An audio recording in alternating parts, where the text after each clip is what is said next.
I'm Deborah Hogg. I am the chair-elect coming in January for the Marion Chamber of Commerce. I'm so happy to be here. What an exciting time. We've had so many incredible ribbon cuttings this year, and we are so proud to be here today and to represent and or to appreciate Centerstone. The Chamber's new strategic mission includes mental health as an area of concern and opportunity for the Chamber to focus on.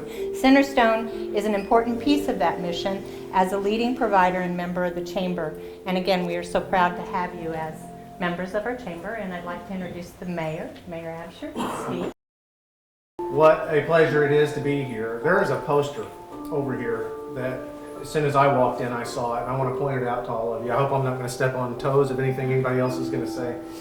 But it says addiction can happen to anyone. And I think that's so important to internalize, because I would venture to guess that everybody in this room knows someone or has someone close to them or that they love that has been in the throes of addiction at one time or another.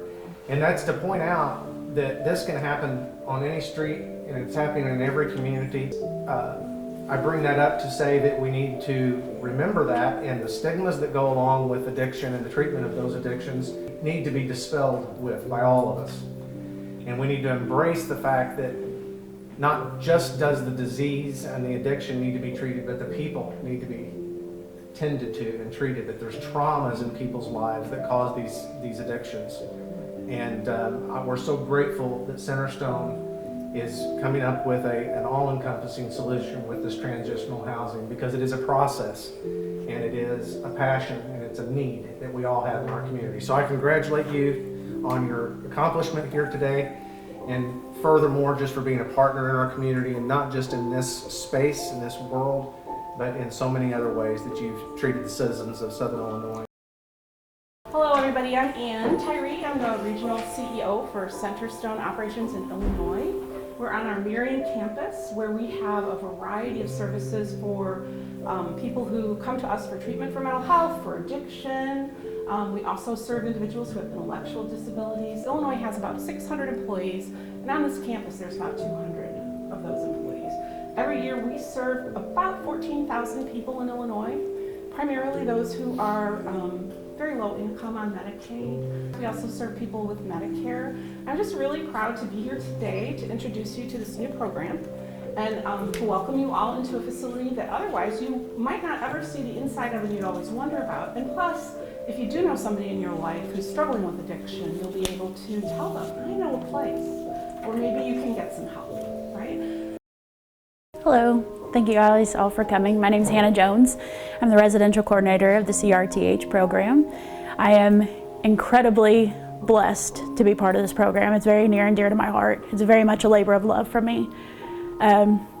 The CRTH program is a long-term residential facility. We run from about 3 to 6 months based on the need of the client. Our overall goal is to continue to provide sober living environment for them, as well as helping them get back into the community and integrate back into that level of society. So we help with finding jobs and just getting them into their own housing or reconnecting them with their families, whatever the need is for them.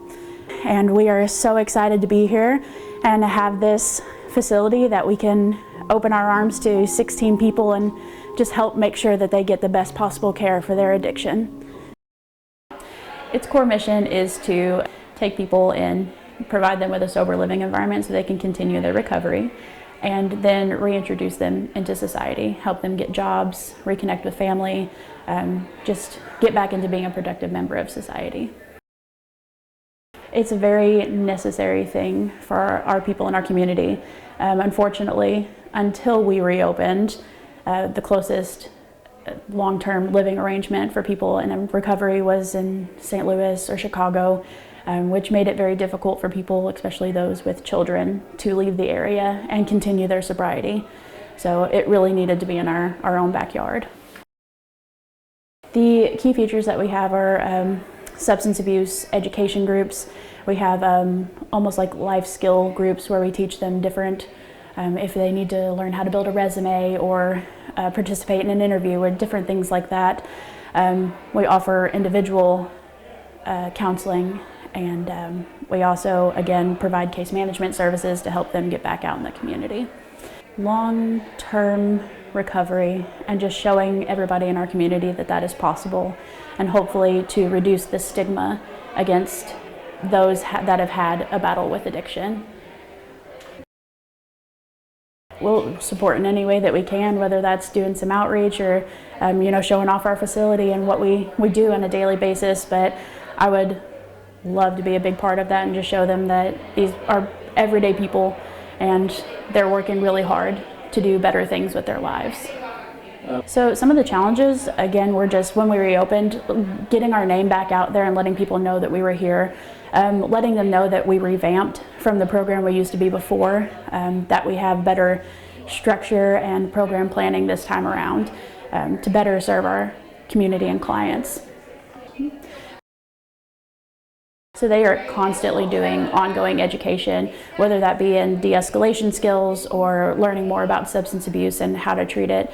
They are constantly being trained on things like motivational interviewing to try and get clients to make better informed decisions about their own care. And then they get individualized developments with myself, and they are very much a part of a treatment team with a therapist, myself, and our regional director. A lot of times when people are getting out of like a 28-day program, they may have a place to go, but it may not be the most safe place for them to go. There might be an additional person in the home that uses drugs or alcohol, which puts them at an increased risk for relapsing. Or a lot of times we often deal with domestic violence in a home, so that just makes it, again, not a safe place for them to go physically or mentally. A lot of times too, we'll have DCFS involvement with children, so having an additional level of care for them to be at kind of helps prove to DCFS that they are really trying to make an effort to do better things for their families and themselves. No one understands better what they're going through than another addict or alcoholic in recovery. So we have morning meetings. They'll talk about their concerns, if somebody's maybe not following the rules. They hold each other accountable very well. And that's what we love to see, is a sense of community and like, I'm trying to do better and I'm taking you with me. So it's very encouraging to see that happen. The number one thing I try to impart in all of my clients is that help is always out there, and you do not have to do any of this alone. That we are a phone call away, and if you need us, we will definitely get you into another facility or with a counselor or a therapist, anything that we can do to make sure that you're set up for success. But definitely we really focus on teaching them coping skills and different things that they can do for themselves to prevent any future relapse and keep their sobriety as long as they can. Life gets so much better when you put away the chaos of addiction and you step into a life of sobriety. It is the sweetest freedom that you will ever know. I'm 10 years sober from alcohol. So that's why it's so near and dear to my heart, is I know that my worst day sober was way better than my best day drunk. It's so incredibly encouraging to see other people trying to take those first steps into sobriety. And there's always someone to help, you just have to ask for it.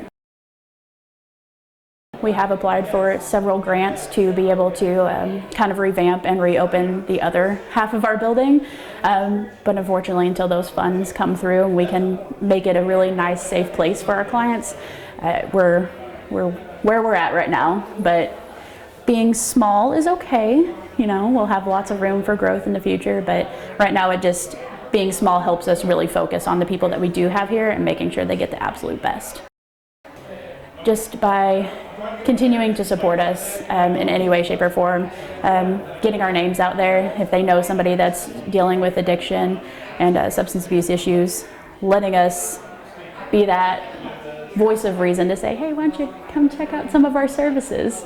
And then definitely, if they are so inclined to do so, our program will always need things like clothing, food, beds, just in general, the money that it goes into to rehabilitating the people that are here.